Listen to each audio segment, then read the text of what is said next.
Hello. Welcome to my YouTube channel once again. My name is Felicia Francis. Now, today I want to react to a particular video about Taiwan that I saw. Trust me, I didn't know Taiwan was such a beautiful city, but then I came across this video on YouTube by Leo, who went to Taiwan, like he toured Taiwan and gave us a beautiful video about Taiwan. And you know, the Rotary International Convention in 2026 is going to be hosted in Taipei, Taiwan. Taiwan is a small country, right? It's not so much of a big country. I think it's even an island, do you get? And you know, the comment has been that it's such a beautiful country in East Asia, you know, and the food and everything. So it's a republic. Of course, there's still an issue, right, about that, whether being recognized as part of China and the likes. But in Southeast Asia, and you know, small population, 23.4 million as of January 2025, right? And then they run a democratic system of government. Small landmass of 197 kilometers square. So you can see that it's not so much of a big city, but has beautiful place. So come along with me as we watch this video recording together by Leo on the beautiful city of Taiwan. Come with me.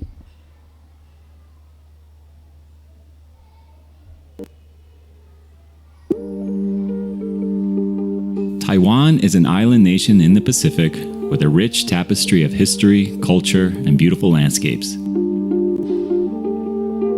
It's not particularly touristy and wasn't exactly on my list of countries to visit, but I'm glad I made the effort to fly in and discovered all it had to offer.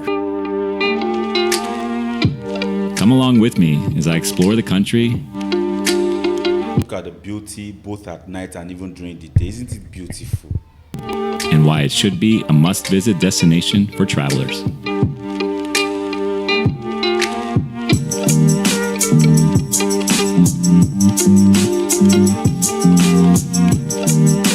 Walking around and getting acquainted with the country, I mostly relied on the rail system that is laid out across the island.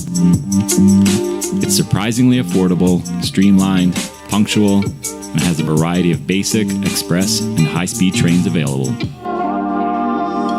These fast trains require a separate ticket purchase, but can get you around the entire nation within just a few hours. The metro system in Taipei is also very straightforward and efficient.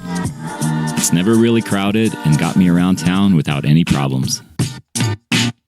As evening falls, the streets of Taiwan transform into a tapestry of food stalls, illuminated. Look at that beautiful, look at the lightings, look at how beautiful the city looks, both at night and even during the day. Can you imagine? By the glow of colorful lanterns and neon signs. These night markets offer a unique shopping experience from the aroma of sizzling street food. From stinky tofu and savory oyster omelets, the culinary options are endless. There are a number of old quarters around the island I suggest checking out as well, even if you sometimes get something completely different. Sounds like 11111. Sure. Okay. Yeah, that sounds good. This tastes like it's full of sand. Some of my favorite local fare would have to be beef noodle soup, crispy duck fried rice with hot water spinach, and braised pork knuckle, which is a comfort food that is slightly sweet but incredibly savory.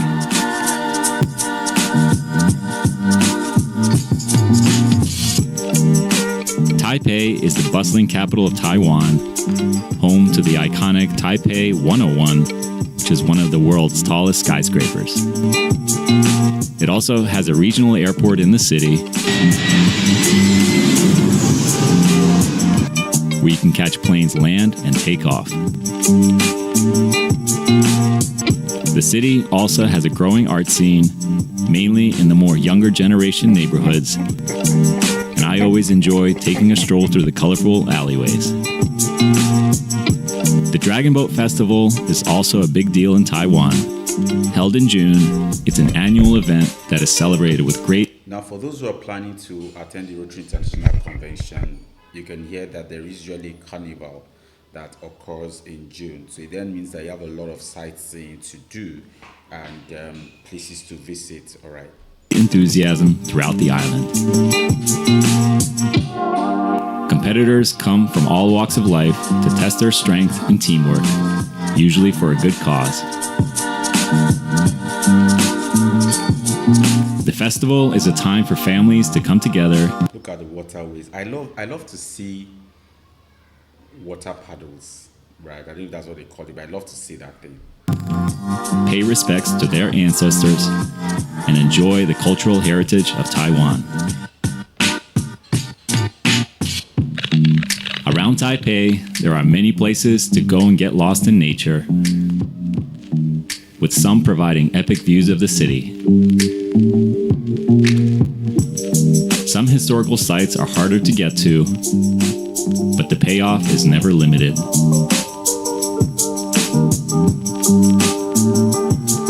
In fact, most Taiwanese enjoy the great outdoors and make it a priority any chance they get.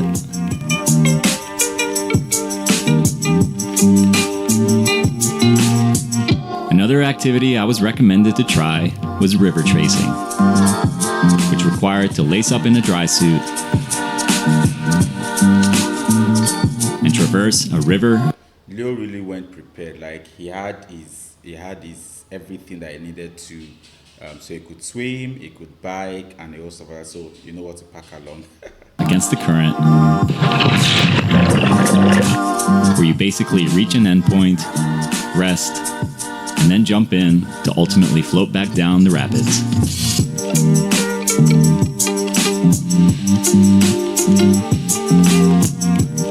I discovered a lot of places where waterfalls converge and was happy to see how much of the waterways are protected and preserved for recreation and reservoirs.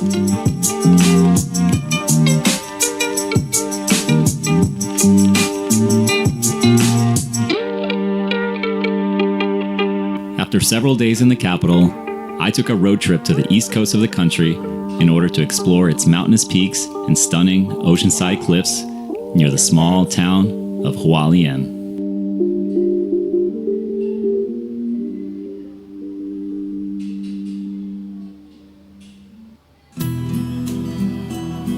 I checked into my hostel and went to explore the city. You know, hearing the word hostel in my own country, for example, you think maybe it's a school setting and all of that. But then this also tells you that as you travel across the world, different settings, do occur. I remember my trip to, was it Cote d'Ivoire? And where I stayed was almost like a hostel, right? The way it was built, even though everything within the room, but it seemed like an hostel with rooms facing each other and then one central lobby, and all of that.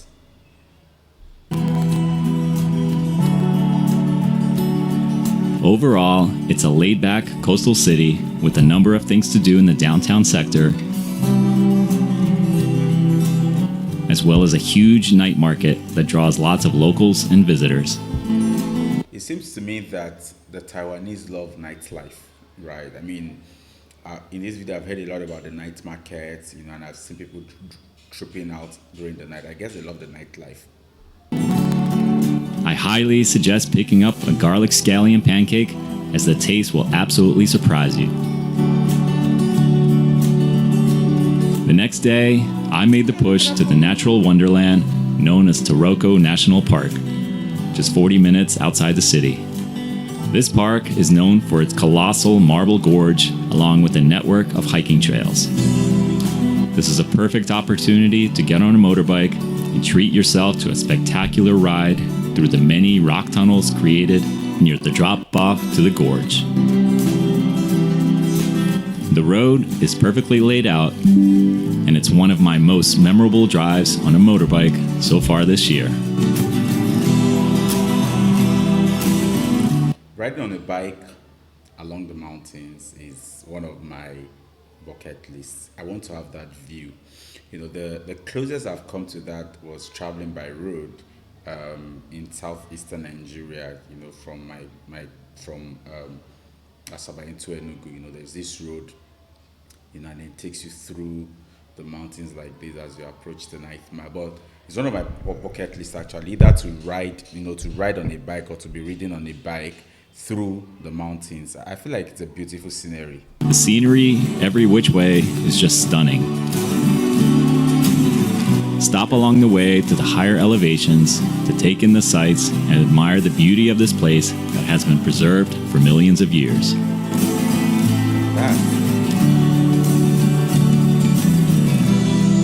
Cultural elements are also found within the park, with several temples, shrines, and historical sites offering insights into Taiwan's rich heritage.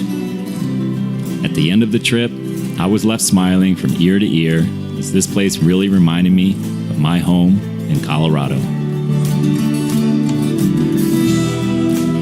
There are other smaller cities on the East Coast, all connected by mountain tunnel roads and railways.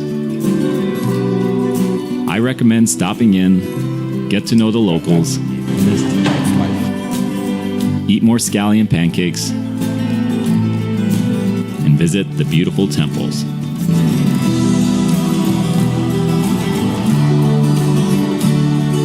While there is a lot more to do in this rural part of the country, I decided to keep heading south through the mountain tunnels to visit probably my favorite city in all of Taiwan.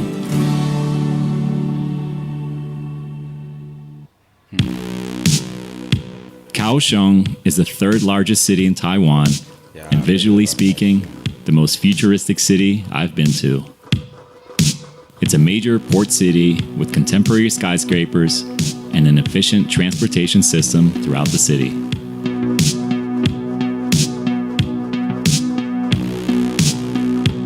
Kaohsiung's commitment to the arts is evident. And it's just a colorful city built on ancient traditions and modern infrastructure. There is a big pier catered to bringing people together, with an elegant display of waterfront amenities and a hub for the Taiwanese Coast Guard.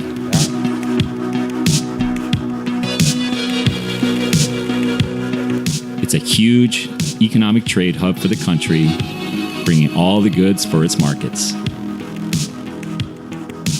And let's not forget those sunsets. Look at the sunset. I love it. Sunset pictures are always beautiful. We made sure to sample some of the local dining options along the Love River.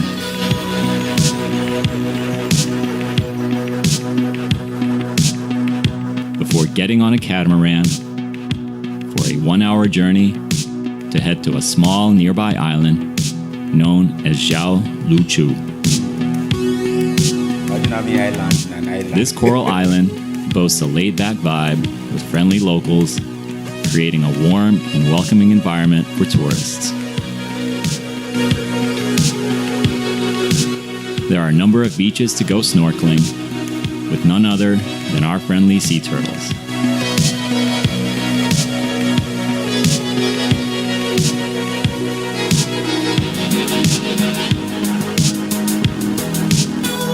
Lushu Island boasts some pretty epic crystal clear waters, where a lot of visitors jump in near Faye's Rock.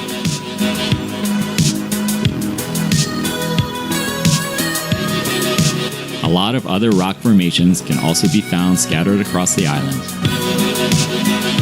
Overall, Lushu Island is a hidden gem that is a must-visit destination for those seeking an off-the-beaten-path travel experience in Taiwan. We returned back to the mainland and traveled to the tail end of Taiwan, known as Kenting. Here is where you'll find several white sand beaches, small resorts, and a beacon showing the southernmost point of Taiwan. Prices here are fairly reasonable, and it's good to stay in the Hengchun Township, where you get a front row seat to some dramatic blue ocean water.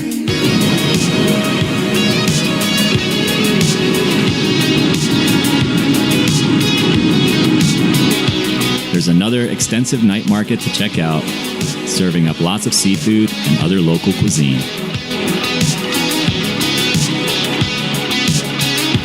A little bit north is where you'll find the paradise of deer, offering an up-close encounter with these gentle animals.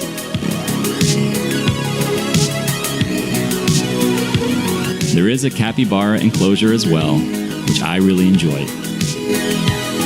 These are some of the most friendly and docile animals I've seen. Super fun to interact with them, scratch their bellies, and the sounds they make will ultimately make your heart melt.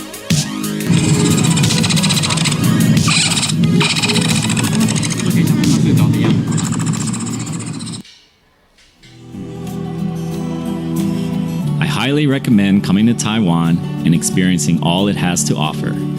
It's an affordable country with welcoming people, some of the best cuisine options, and a peaceful nation looking ahead to our prosperous future. For my next video, I traveled to the Philippines for a couple weeks to learn about the way of life in Manila and the surrounding area. After that comes Palau, where I fulfill my dream of living on. Well, I hope you enjoy that. I mean, it takes us through that journey. I mean, you can hear that the Taiwanese are wonderful people. They are warm, they are welcoming. And I read somewhere that healthcare is even affordable, right? And so it's very easy for you to get healthcare in that country. Also, the country holds the highest record, holds the record for the largest LGBTQ gathering in East Asia, rivaling only Tel Aviv in Israel. So they called it the Taiwan Pride, and then Tel Aviv one is called the Tel Aviv Pride. The event drew 200,000 people, and I think it was in 2019 or thereabout. The economy is good. It's one of they call them the Asian tigers. It's one of the 4 Asian tigers, with the others being Hong Kong, South Korea, and Singapore. For Rotarians, you've been to Singapore before. The last convention was held, the convention before the last, I think, was held in Singapore. And so, I mean, you've experienced Singapore as well. But there you have it, Taiwan. Education is, things are cheap. The people are warm. Taipei is the 4th largest city, right? So you have the new Taipei city, and then you have Taipei, right? So you have the new Taipei and then you have Taipei. So in order of large cities, you have new Taipei, that's 4,164 in terms of population, and then you have Taichung, 2,809, and then you have Kaohsiung, which has 2,773, and then right behind it is Taipei, which has 2,661. And so they have about 10 cities, with the smallest being 232,505 in terms of population. That's Shangguan, right? So you want to look that up, but trust me, of course, they speak, they do not have any legally designated official language. Mandarin is the primary language used in business and education, and of course, it's spoken by a lot. They also have the traditional Chinese, right? So they don't have what you would call an official language, so to speak. But then, any of the language that you speak there, you'd find someone that would be able to understand. So, so they're officially multilingual, and so they are what they call the natural language used by the original people of Taiwan. And they have the Taiwan Sign Language. In terms of religion, the Taiwanese practice what they call the freedom of religion and, the practice of belief. So they have a lot like the Buddhism, Taoism, Yin Dao, Protestantism, and Roman Catholicism, right? But there was research that was done in 2023 by the Pew Research that says that 28% are Buddhist, 24% are Taoist, 7% Christian, 5% combination of religions, and then you have 4% that is local and indigenous, but you have 27% no religion and 4 others, right? So they have a small Muslim community as well that existed since the 17th century. So religion is something that you have options in a place like Taiwan. That means that you see a church to attend over there. Their healthcare system is good. They have the national health insurance, which is a single payer compulsory health insurance plan, and that centralizes the healthcare system. So from what I read as well, in 2019, the infant mortality rate is 4.2 deaths per 1,000 live births, with 20 physicians and 71 hospital beds per 10,000. Life expectancy at birth is 77 years old for and for males and 83 for females. So you can see that they live long, and you can't take that away from them. I'm guessing it's because of the kind of life that they live over there that makes it easy for them to Taiwan is an island nation in the Pacific with that makes it easy for them to have such long life expectancy. So that's it. You have it. Taiwan, a beautiful place to visit. If this is your first time on my channel, please do not forget to subscribe, share this with your friends. If you have anybody who is planning to go to Taiwan, show them this video. And if you're a Rotarian, go ahead and register for the Taipei 2026 Retreat Convention. This is Tolusha React. Until I come your way again, stay jiggy.